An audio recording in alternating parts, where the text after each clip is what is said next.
Welcome to Beyond the Broadsheet, a podcast by the Lincoln County News. We are a community newspaper based in Midcoast, Maine, and we provide the most comprehensive, in-depth coverage available anywhere of the 18 towns and one plantation that make up Lincoln County. My name is Christina Wallace, and I'm a reporter here at LCN covering the towns of Bristol, South Bristol, Noblesboro, and Bremen. And my name is Claire Taylor, and I'm a general reporter here. In our last episode, Lucas McNally sat down with Carrie Lupian, who is the current concert organizer for the Waldo Theater, to discuss their upcoming season. In this episode, we will be discussing this year's early bird sale and talk about some fresh changes coming to local businesses. But first, here are the top stories from our Thursday, October 30th edition of the Lincoln County News. A Damariscotta roundabout. The construction on a Damariscotta roundabout is expected to finish in November. The roundabout at Route 1 and Belvedere Road in Damariscotta is set to be completed in November. Andrew Gobiel, Director of Public Information for Maine Department of Transportation, said on Tuesday, October 21st, the project's contractor was working on final touches like planting and painting. Gobiel said, "Nearly everything will be done by the end of October. Light poles, which won't be delivered until late next month, will be installed at that time, marking the completion of the project. The department plans to open the road with access to Belvedere Road and Route 1 at the end of this week or the next week," he said, depending on weather and the contractor's progress. The construction was prompted due to the intersection being identified as a high crash location, meaning that it has seen 8 or more crashes in a 3-year period, and an abnormal rate of crashes with critical injuries, according to Dennis Imity of the Maine Department of Transportation. The construction of the roundabout is included in the 2025 edition of the department's 3-year work plan. I know a lot of people are going to be very happy to have that construction done. I know I will be. Hopefully it'll make it a safer road and all that.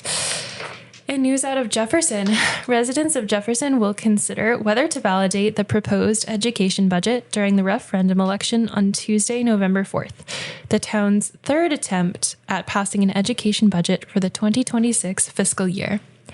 The newest edition of the education budget, which residents approved at an October 1st special town meeting, totals $9,369,346.88, an increase of $818,950, or 9.58% from last year's budget. The proposal is a decrease, however, of $677,470, or 6.97% from the second version of the budget, which voters approved at a special town meeting on July 9th, but failed to validate at the polls on August 12th with a vote of 279 to 152. The Jefferson School Committee originally put forth a $9,763,805 education budget in May, which residents approved at a special town meeting on May 21st, but failed to validate at the polls on June 10th, with a vote of 92 to 90. AOS 93 Superintendent Todd Sanders said at the October 1st special town meeting that the main driver in budget increases has been the special education budget and the town's need to pay out-of-district tuition costs for special education services due to a lack of staff at JVS. Sanders said that due to an increase in staff, more students were able to be educated at JVS, leading to a reduction in cost. The polls will be open from 8 a.m. to 8 p.m. at the Jefferson Fire Department, located at 204 Waldoboro Road in Jefferson. County officials protest district attorney by recommending a $1 budget. And just full disclosure, this article appears through a content sharing agreement with the Bangor Daily News. At an October 17th meeting, members of the county's Budget Advisory Committee raised concerns about District Attorney Natasha Irving's office and approved only a $1 allocation. Irving, the top prosecutor for Lincoln, Saginaw, Waldo, and Knox counties, was elected to serve Midcoast, Maine in 2018 after a campaign that promised progressive reforms. Officials are now protesting what they see as a lenient prosecuting style. It is unlikely to result in any major cuts because the budget is set by the Lincoln County Board of Commissioners, who are legally obligated to fund prosecutors. But the debate is a local example of tension around prosecuting styles. Nobleboro Select Board member Richard Powell, who serves on the advisory committee, said, "It's a statement being made that we're unhappy with the present district attorney's administration." Irving declined to comment on the protest vote, saying she subscribes to a law enforcement theory called restorative justice, which focuses on dialogue between victims and offenders and considers incarceration a last resort. She has been part of what political operatives and academics have called the progressive prosecutor movement. Powell and other members of the advisory committee declined to get specific about their concerns with Irving's office. However, Commissioner William Blodgett said advisory panel members asked good questions about the results of some cases that have ended with charges. Although the committee met again later last week to discuss the next steps, the county budget will ultimately not be approved until December. In some news out of Bristol, turtle hatchlings are released after they are rescued near Hatchtown Bridge construction. Pamela Meyer, who is a local wildlife rehabilitator, recently released over 100 baby snapping turtles into the Pemaquid River in Bristol, which is the result of a months-long rescue effort that began when nearby construction threatened their nests. Meyer excavated 3 nests from the bridge after a passerby, Graham Walsh, alerted her about a snapping turtle laying eggs near the bridge, which was slated for construction. Meyer previously worked in Connecticut as, at the time, the only dedicated turtle rehabilitator and has focused exclusively on turtle rescue for over a decade. After moving to Maine in 2023, she began responding to local cases involving snapping and painted turtles, species that are not listed as endangered but still vulnerable to habitat disruption and road mortality, according to Meyer. She said she rescued about 150 eggs in total, which she placed in containers for incubation.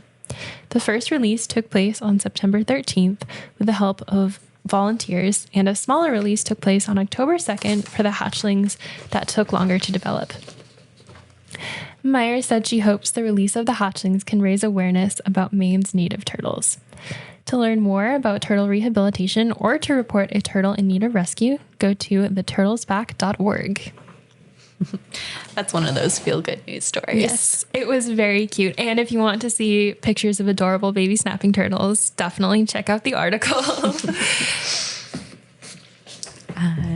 In Wiscasset, the Cultivated Thread opened a storefront and workshop space.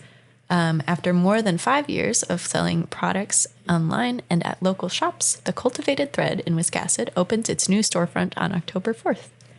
The shop, located at 277 South Old Sheepscot Road, will be open for regular business hours starting in November.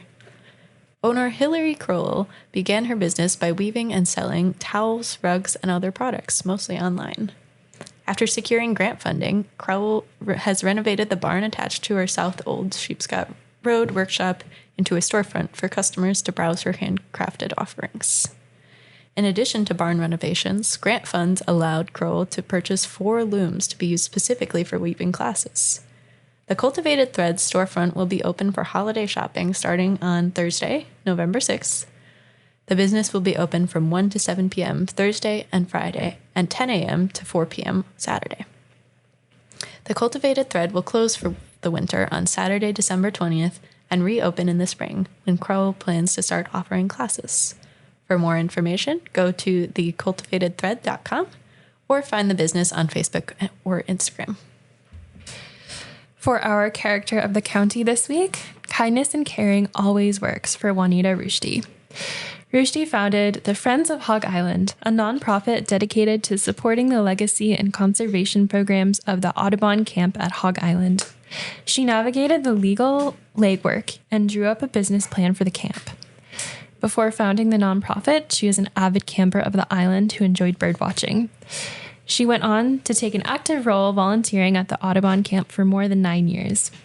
Rushdie said she has learned a great deal in life through her volunteering efforts. To learn more about Rushdie, pick up a copy of this week's edition of the Lincoln County News or go to lcnme.com.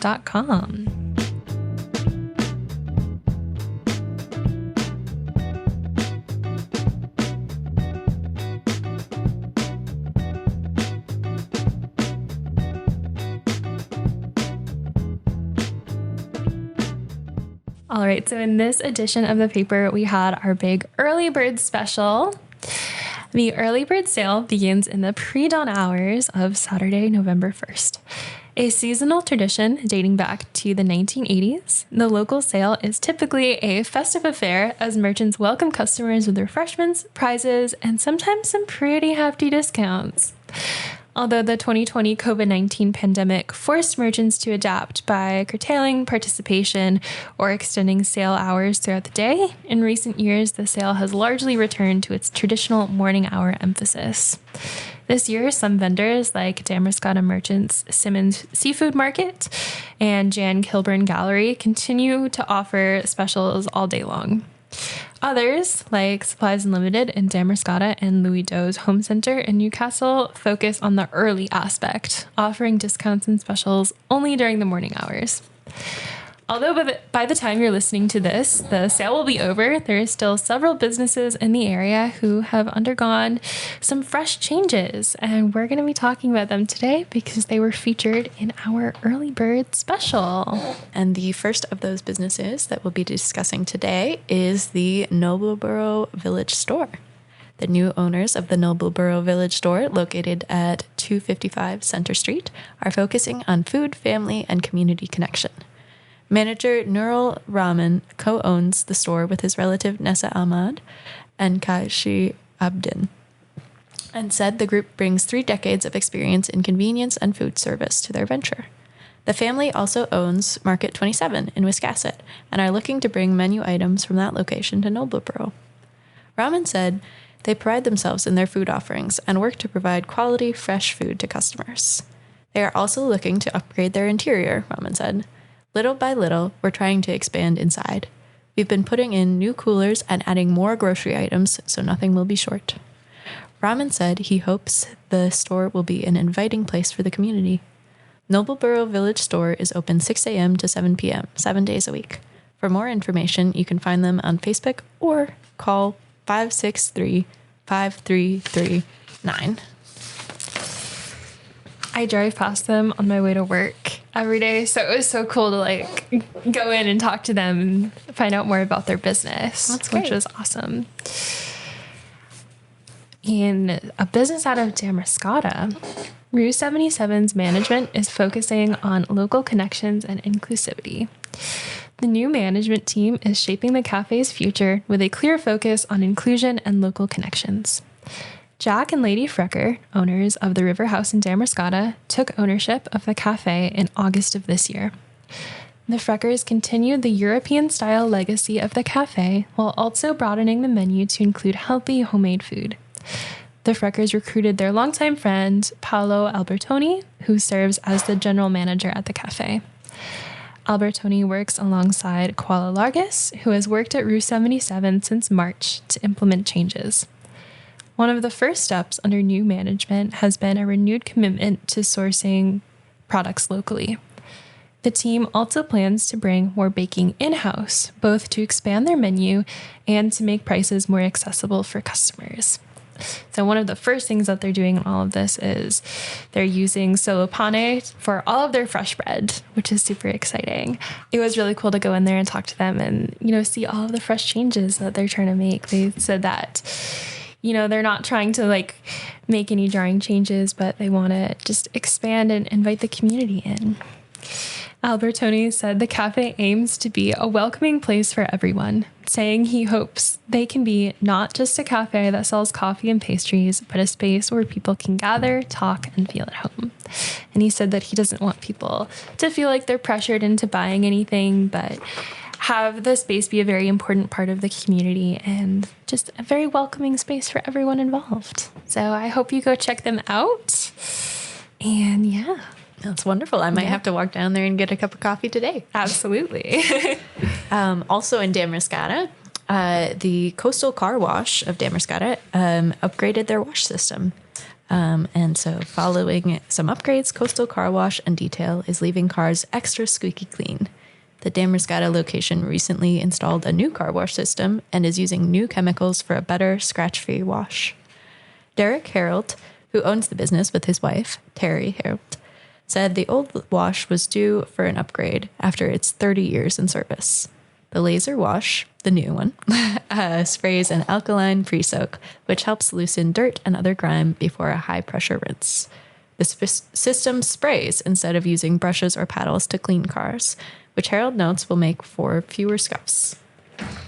Washes can be finished off with a protectant for the freshly cleaned vehicle, a new perk for the business.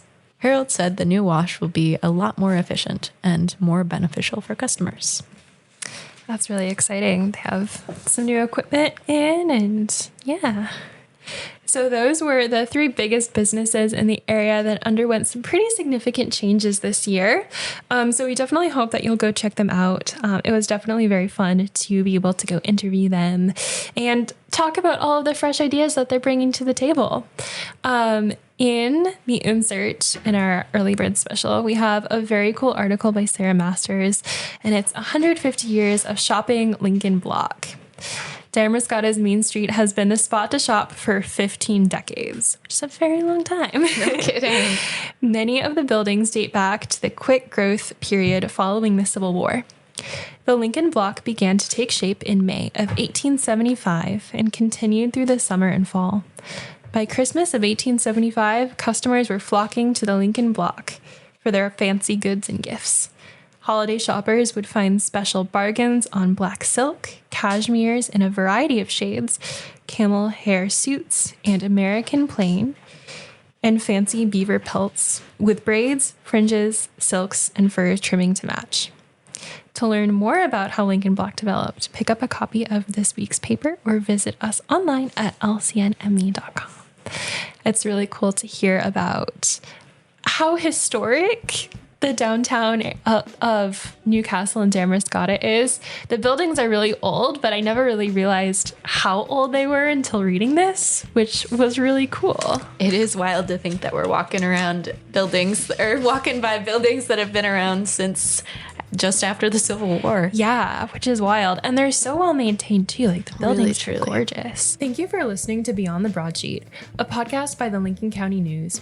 This podcast is produced by Lucas McNally and Maya Zewert. Tyler Davis of Tyality Productions provides production support. Our theme music is by Stu Mahan and Lincoln County News Associate Editor/Bassist Sherwood Olin. The Lincoln County News hits newsstands across the county every Wednesday afternoon, and you can also access our work online at lcnme.com. If you have a question, comment, or suggestion, please email us at info@lcnme.com. As always, we're grateful for the support of our readers and listeners in Lincoln County and beyond. It's been great catching up today, and we'll talk with you again soon.